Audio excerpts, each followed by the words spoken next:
What would happen if every human being on Earth simply disappeared?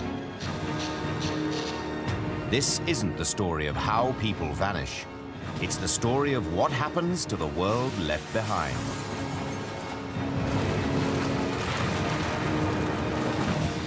Now, in Life After People, water gave life to the world, but it can also destroy.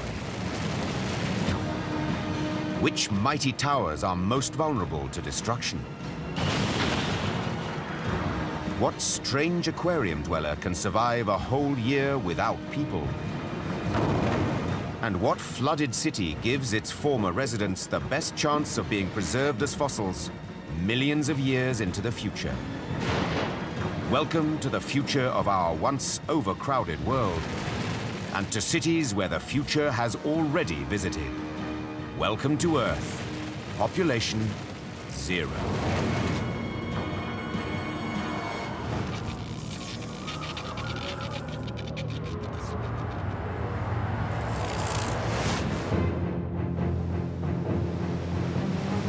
"80% of Earth is covered by water. Humans built their civilizations on the remaining 20% by harnessing its power. Lakes and oceans were harvested for food. Rivers were used for irrigation and electricity. But in a life after people, the power of water will flow unchecked, tearing down the civilization it helped create.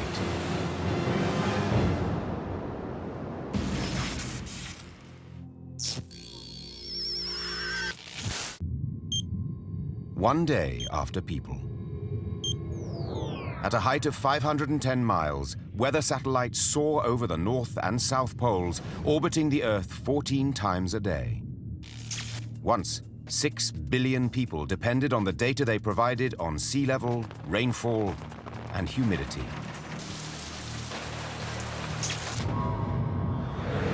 Now, although their solar panels will continue to power them for decades, the satellites send their data to ground stations that are empty. There is no one in Moscow to be warned of a sudden cold front.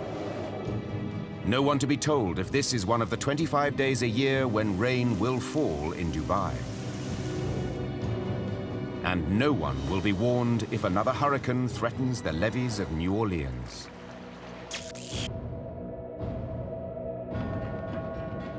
The city's French Quarter dates back to 1718, when the government of Louis XV built a trade and military outpost along the Mississippi River. Under the American flag, the quarter became famous for its music, revelry, and Mardi Gras celebrations. Now, the party's over. Forever. And not just for humans either. Many of the animals left behind will not last long. The death count begins at the Audubon Aquarium of the Americas, just a stone's throw from the Mississippi River. The aquarium can support over 12,000 marine animals in 1 million gallons of fresh and salt water. In the first few days after people, some fish will starve. But the real problem is the sudden lack of electricity to the aquarium pumps. During the time of humans, 50 pumps kept the fish healthy by adding oxygen to the water and removing waste 24 hours a day, 7 days a week. After humans disappeared from our aquarium, the emergency generator would run for about a week, and after that, run out of fuel, and there would be no one here to fix it. While aquarium fish in New Orleans have a few days left to live, fish in another coastal city are already rotting.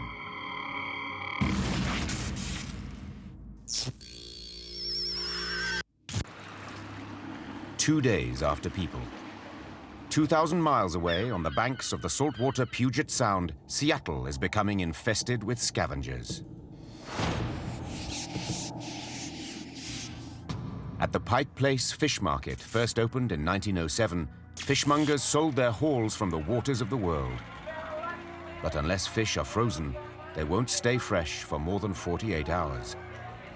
As they decompose, fish release an organic compound called trimethylamine. The stench brings hungry creatures running. Without the fishmongers there, keeping their product refrigerated and so forth, you're gonna have rapid decomposition. Things are gonna rot. You'd have coyotes, raccoons, and things coming in because they do come to the outskirts of the downtown, and it wouldn't take them long to find Pike Place Market.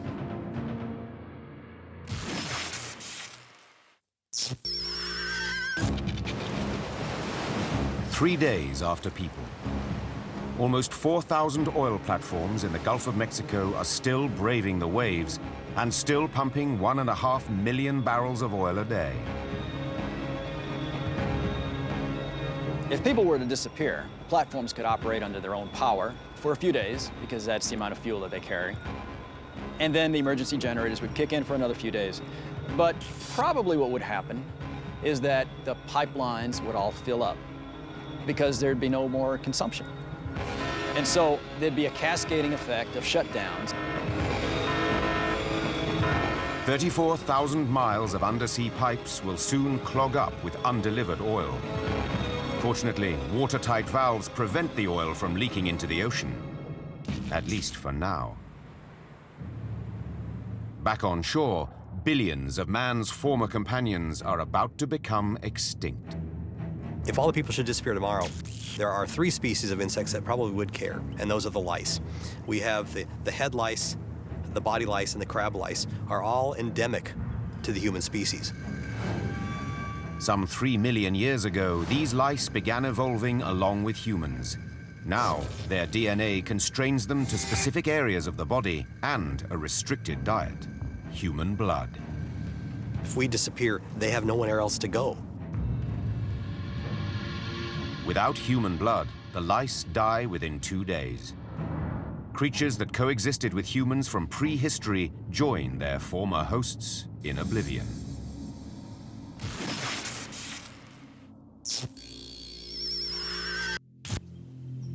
It's 1 week after people.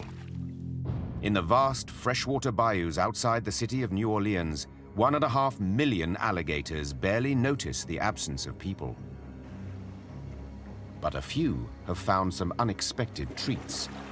Escaped pets looking for a cool drink. Alligators have the strongest bite of any animal. In the time of humans, alligators infested America's southern cities, including Houston and Miami, injuring hundreds of people and killing more than a dozen. Now, the thirsty dogs are in danger. Alligators catch them at the water hole. So if you go for the drink, then all of a sudden, surprise.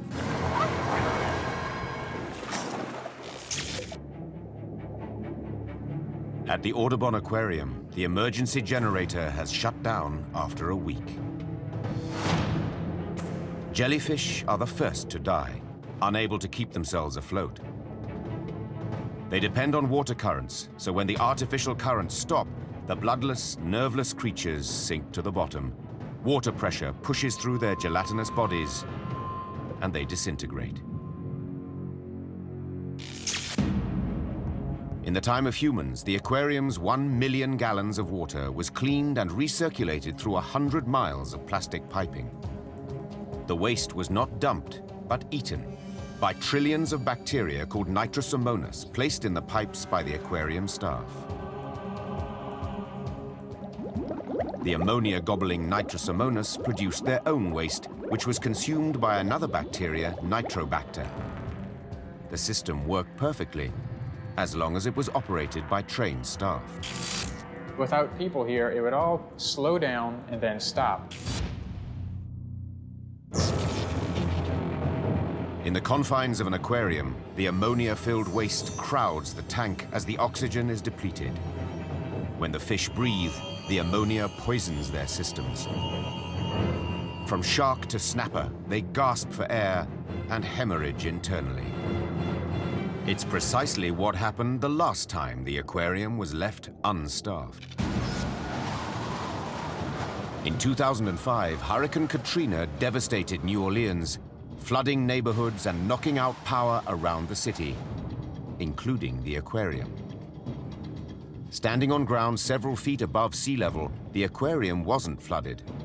But 3 days later, police evacuated the support team of 9 people left behind to care for the marine life. Then, the emergency generator shut down, and the recirculating pumps stopped. The fish used up the tank's oxygen and suffocated or choked on their own waste. 4 days after the power shut down, the aquarium staff returned. You could smell the big Gulf of Mexico exhibit before you even got in the building. We went on top of the exhibit. With our flashlights, you could just see very large sharks floating, redfish floating. The whole surface was covered with dead animals. The flashlights couldn't penetrate more than an inch into the warm water, blackened with decomposing fish. Then, something broke the surface. We saw that. And I think we're all like, what the hell was that? It was a tarpon, a saltwater game fish that can grow up to 6 feet or longer, a fish that can breach the surface to gulp air. The tarpon's dual ability saved it when all its water-breathing companions died. In fact, all the air breathers survived, including the 2 river otters, the penguins, and the rare white blue-eyed crocodile. Now, with people gone forever, the aquarium generator loses power in a week. As the fish die, the waste-eating bacteria have an ammonia banquet, and the disaster of Katrina is repeated. But this time, there will be no last-minute rescues.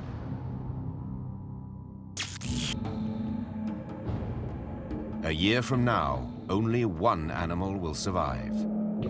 Which one? We shall see.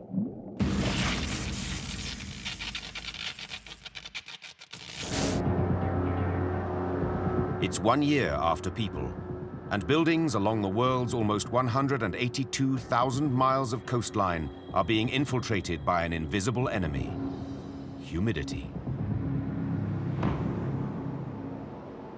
In Dubai, humidity is witheringly high, between 80 and 90%, posing a particular threat to the Burj Al Arab Hotel. Rising up on an artificial island in the Persian Gulf, the 1,050-foot sail-shaped hotel was a symbol of the country when it was completed in 1999. But like all the high-tech towers in Dubai, the design that attracted tourists is a magnet for destruction, now that people are gone. The Dubai skyscrapers are very, very tall. A great many mechanical devices keep them running properly. A lot of air conditioning, a lot of mechanical temperature controls. That area is also very humid, and it's right by a body of salt water. So the climate and the very nature of those kinds of structures is working against them. In the time of humans, the air conditioners in the Burj battled both heat and humidity. Now, hot salt air seeps in, and mold, bacteria, and yeast eat away the linens and walls, while the 9,000 tons of steel begin to corrode.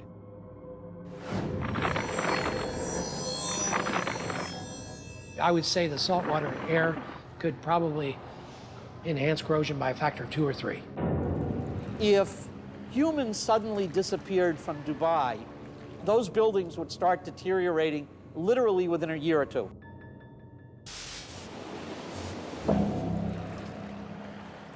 In New Orleans, the aquarium has suffered little outside deterioration after a year. But inside, there is only one survivor: the white alligator. Alligators can survive for a year without food. They conserve energy in extreme situations by reducing their heart rate to 1 or 2 beats per minute. But after a year, there will be few heartbeats left.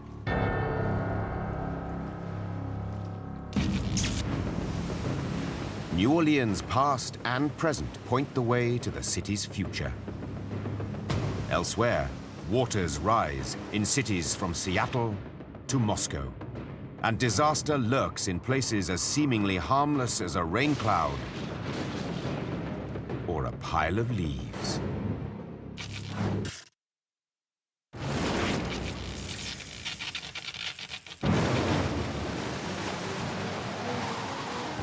Four years after people. Some cities have fallen victim to floods. While water's initial attack can be brutal, the real devastation often comes after a long-term siege. With no one to repair the damage, homes succumb to decay, while the foundations of buildings slowly erode.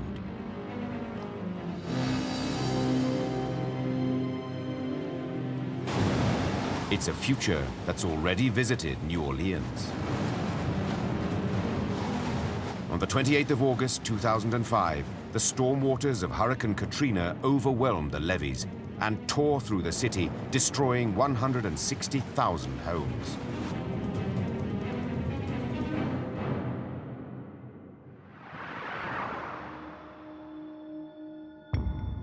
Four years later,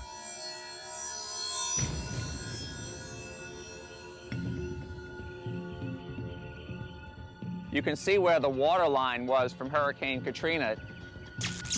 It's a little less than 2 feet below the eaves, which means that it's a little more than 17 feet above the ground here.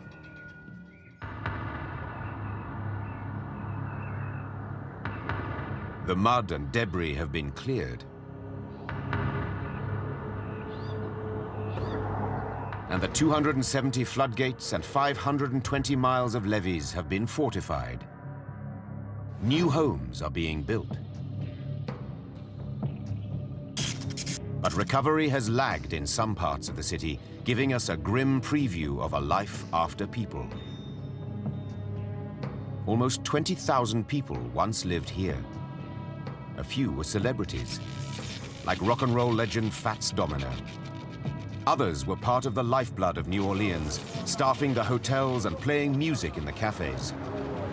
Many lost almost everything they had to Katrina. 4 years later, fewer than 20% had returned. Hurricane Katrina destroyed houses to the point that they couldn't be repaired, and just washed people out of here.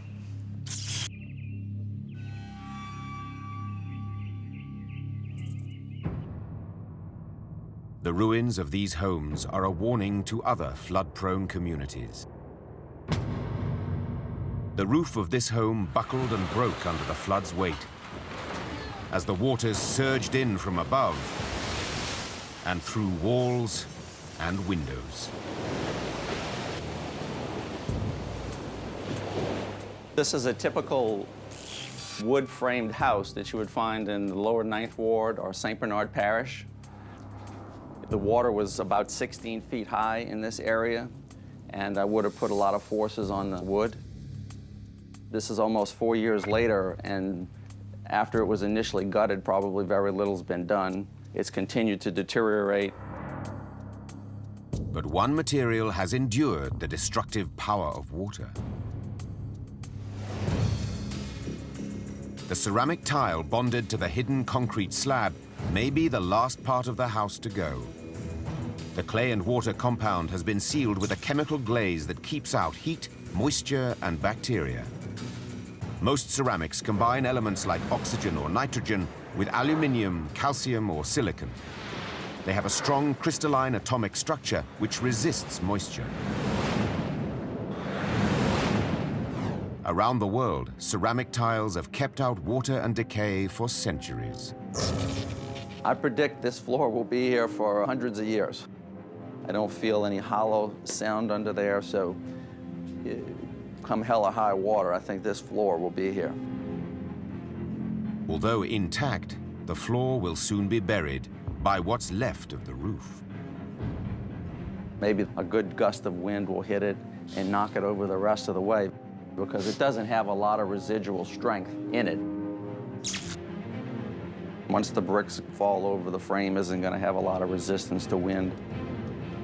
But if it's just left as it is, I predict that if you come back in 10 years, it'll be a pile of rubble on the ground. It could happen next year if we get a major hurricane.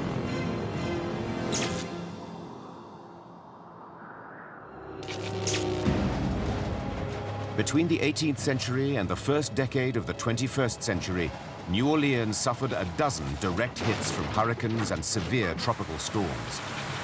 But drainage pumps always dried things out, and the people always rebuilt. Hurricane Betsy was in 1965. The area that we're in now got about 8 feet of water. I lived a couple of miles to the east in St. Bernard Parish, and we got 3 feet of water in the house. And our neighborhood probably took about a year to recover. But Hurricane Betsy was nothing like Hurricane Katrina. Hurricane Katrina was 10 times worse.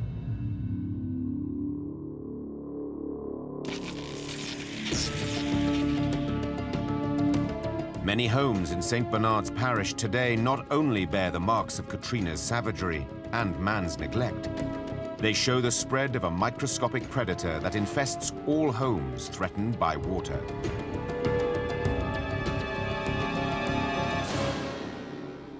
High moisture levels encourage the growth of mold spores.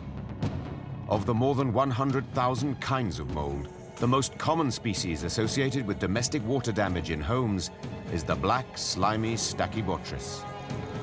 It decomposes the drywall and the wood beneath, undermining the structure of the walls and ceilings, leaving the apartments more vulnerable to the hurricanes that are guaranteed to strike again.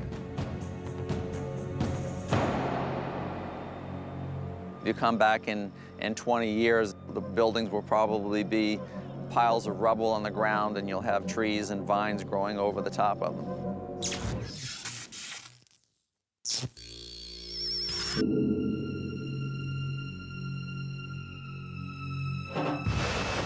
"20 years after people, the 7,000-foot sea wall protecting the center of Seattle from the salt waters of Puget Sound is about to give way. Downtown area of Seattle at one time was a salt marsh. Seawalls were built to keep the tide from coming up and into the town. First built in 1934, the wall's wooden supports have long been undermined by flea-sized 14-legged crustaceans called gribbles. To feed their need for nitrogen, the seagoing gribbles chew through timbers to eat microorganisms in the wood. Gribbles wrecked 2 of Columbus's ships in 1502 and ate through all the exterior wood on the sunken Titanic. Now, the gribbles have doomed the Seattle seawall. Uncontrolled seawater rushes in, turning much of the center of Seattle back into a saltwater marsh.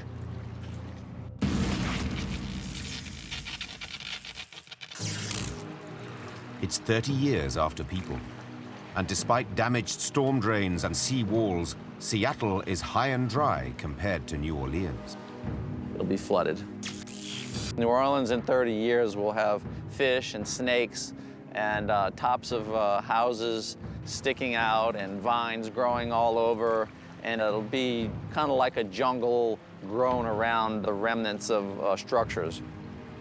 But this is not the result of failed levees. They still stand. New Orleans' Achilles' heel was its 150 drainage pumps. Without humans to run the pumps, and with little natural evaporation, the lower parts of the city filled with rain. Although Seattle has a reputation for rainfall, New Orleans actually averages almost twice as much, about 5 feet a year. The levees that were built to keep water out now hold the flood in, creating new kinds of aquariums for the city. The marble floors of some of the hotels here would be unrecognizable because they would be under layers and layers of sediment. They would be inhabited by things like clams, crabs, tube worms, and would eventually give way to be nurseries for some of the larger fish.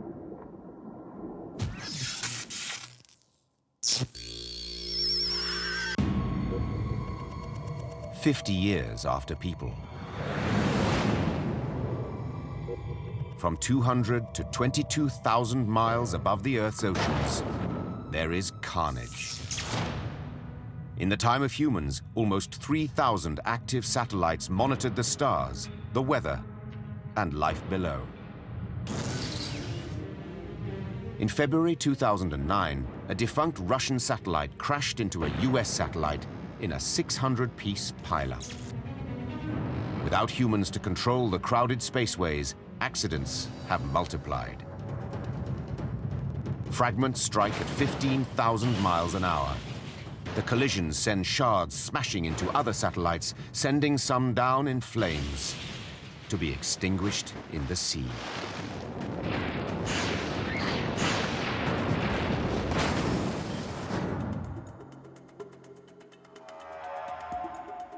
In Seattle, the 605-foot-tall Space Needle, built as a symbol of the 1962 World's Fair, once lured visitors with its spectacular views. Now, the windows have all blown out, destroyed by corrosion from Seattle's rain. Our glass is expected to last 20, 25 years. But if you didn't have the proper maintenance, as corrosion gets in there, that's going to pinch on the glass and eventually cause cracks. Those cracks will become failures, and that'll be the thing that kind of opens up. In the time of humans, it took 24 people and $2 million a year to maintain the Needle's structure and safety. While the tall structure was an occasional target for lightning, the Space Needle will not perish by fire. After 50 years, the exterior paint has flaked away and the steel faces corrosion, some of it from an unexpected source. Water stored in the trees that have reclaimed the city. The trees will dump leaves and pine needles on the ground, and some of this will fall on the base.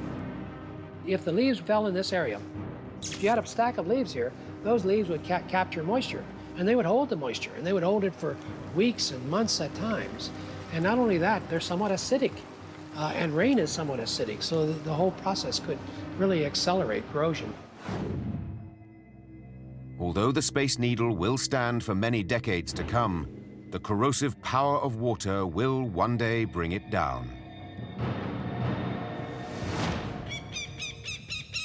While the Needle stands, its former high-altitude restaurant is a roosting place for peregrine falcons, the fastest creatures on Earth, swooping down on their prey at more than 270 miles an hour. Peregrines naturally nest on cliffs, so putting a nest on a little ledge outside a window really is similar to nesting on a little ledge on a cliff. So if there's pigeons living below a nest, that's a good home. Other birds have changed more than just their habitats. In cities around the world, songbirds have changed their tunes and their frequencies.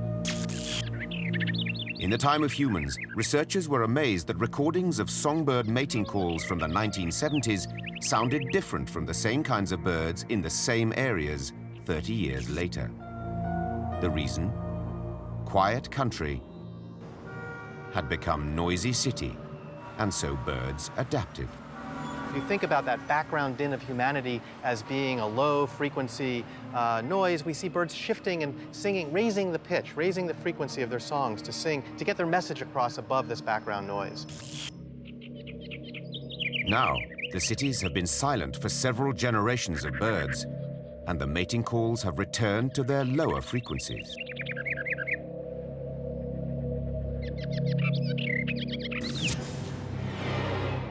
In Dubai, the Burj Al Arab can no longer hold out against nature's attacks. The metal skin of the building has fallen away, and the corroded, mold-ridden structure falls apart.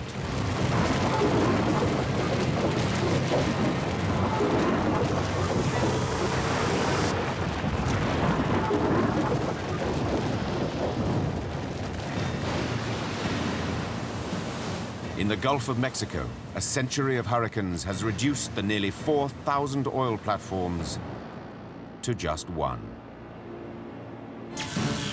Every time there's a hurricane, statistically, we lose about 3 or 4% of the platform fleet.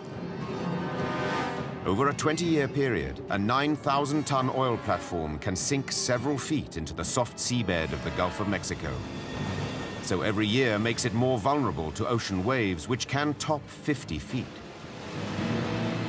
The last platform would probably be a big rust bucket with a missing deck and barnacles and marine growth. A final wave pushes the rusty hulk over into the waiting embrace and roar of the deep.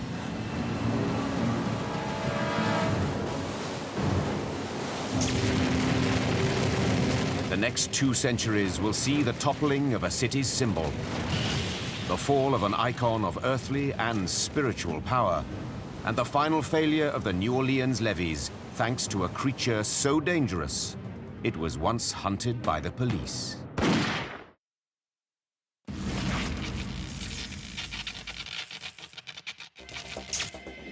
"110 years after people. Marine animals have created new habitats from the ruins of human endeavors. They will find sunken vessels, fallen bridges, bric-a-brac, buildings that may have fallen in, sunken or flooded. Anything that provides some sort of a structure, marine organisms will start to colonize them. Even sunken oil platforms are now habitats with only a limited risk of oil seeping out of the undersea pipelines. It would take probably a 60-year period for the systems that are containing the oil to fail sufficiently that you'd start oozing oil. But at the same time, the oil is going to degrade and gel and be less fluid. The automatic systems are designed to protect even without people. The platforms are first colonized by barnacles, followed by sponges, corals, and oysters. Next, what you'll start to see are invertebrates and reef fish that start to make homes in the crevices and the hideaways. Within 5 years of the platform sinking, the sharks arrive, and the food chain is complete. So it actually is an entire ecosystem where there might not have been anything there before. Below the waves or above, water will leave nothing untransformed.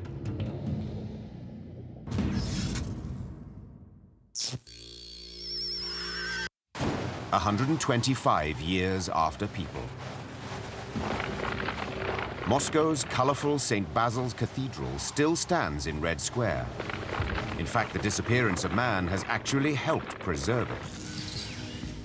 In the time of humans, the foundations of the 16th century structure were weakened by vibrations from tank parades and rock concerts. A recent Russian government report warned, if nothing is done, in 100 years we could lose it. Buildings seem a lot like people. I mean, most people don't die instantly. You know, one thing starts to fail, and another thing starts to fail. And that's probably what happens with most of our buildings. It's a cascading effect. St. Basil's death knell comes from decades of water damage. Cracked drainage pipes spill out rain and snow, forming a swamp that turns to ice in the winter, pushing against the outside walls. A final crack sends the central bell tower crashing into one of the domes. The eastern wall gives way. More domes fall, pulling wood, brick, and sacred icons down into the swamp.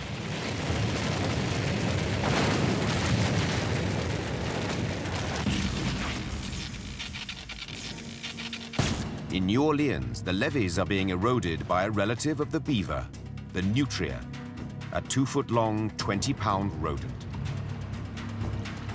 The nutria can swim, and it loves to burrow into the levees in search of food and shelter, clawing away at the structures. In the time of humans, New Orleans actually sent police SWAT teams after the rodents. In the 1990s, more than 14,000 were culled.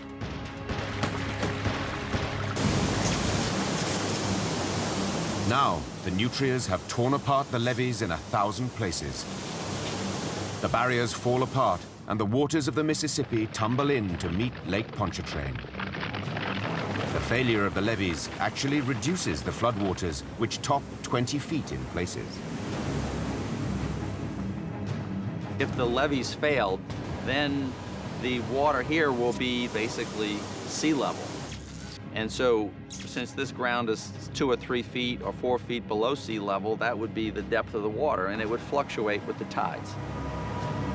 Although the flood tide is lower, the introduction of so much salt water hastens the corrosion at the base of the buildings.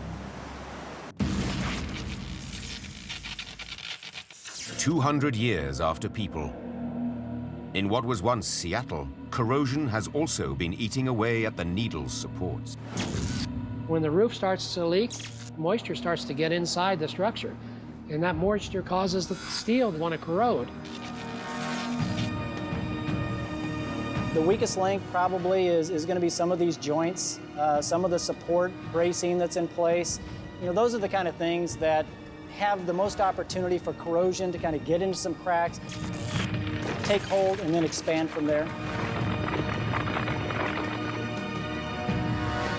Weakened from 100 wounds over 200 years, the symbol of hope and progress from 1962 gives up the fight.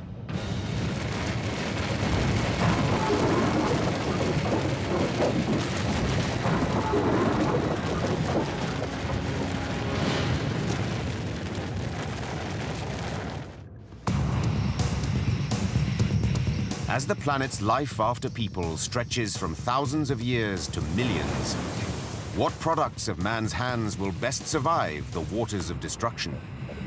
If one day alien archaeologists excavate the drowned Earth, what will they find?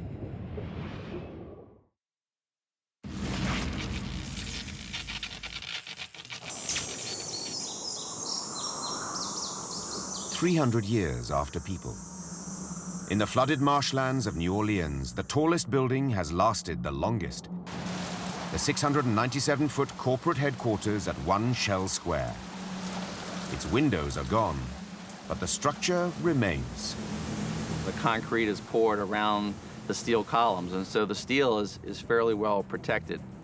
So it's going to last several hundred years, I believe. But water has been corroding the building for 300 years, while more than 20 major hurricanes have whipped around its walls and girders.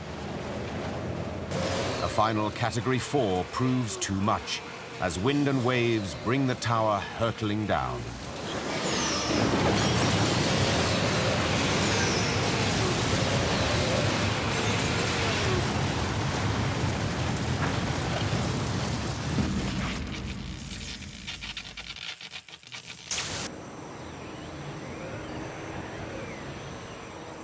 "1,000 years after people. New Orleans buildings are gone, but something else survives in the mud. Mardi Gras beads. Strings of bright baubles worn to celebrate Fat Tuesday. Originating in the 1920s as necklaces of cheap glass, the beads are now a form of sunken treasure. Mardi Gras beads are basically plastic coming from China, and the string would probably break, but I'm sure there'll be little beads under the mud and the muck in thousands of years.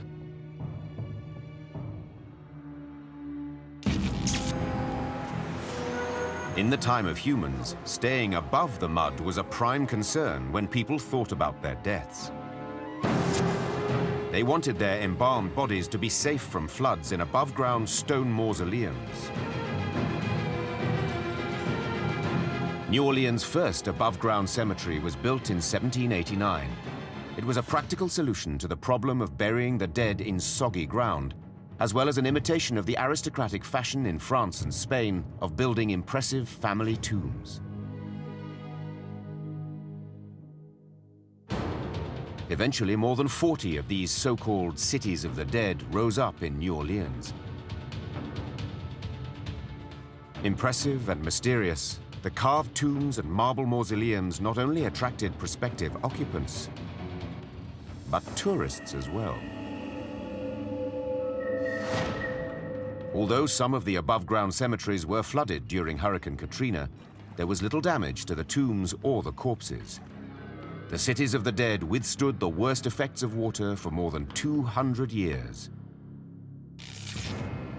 But in several thousand years, geologic forces will pile up sediment, and the city of New Orleans will lie beneath the Mississippi Delta. New Orleans is subsiding. We cannot stop that. And the dead will lie undisturbed no longer. There will be some mud seeping in to the coffin, and that will begin to encase and envelop the remains of the body.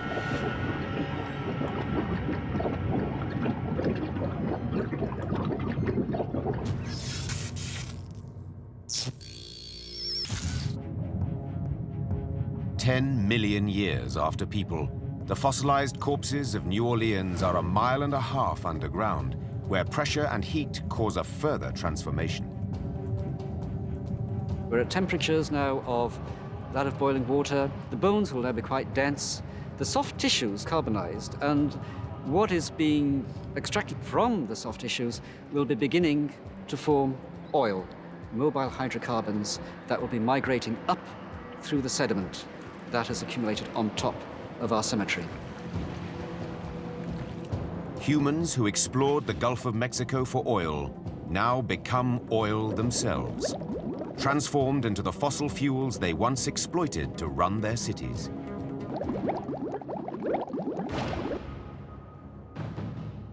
Man once probed the deep to provide food and energy for his cities and machines. Now, many of those achievements have sunk beneath the waves forever. Water has ravaged cities with floods from the sea and rain from the heavens. Towers built in months or years have been pulled down over decades by slow but unstoppable corrosion. Temples to eternal faiths have proved remarkably short-lived.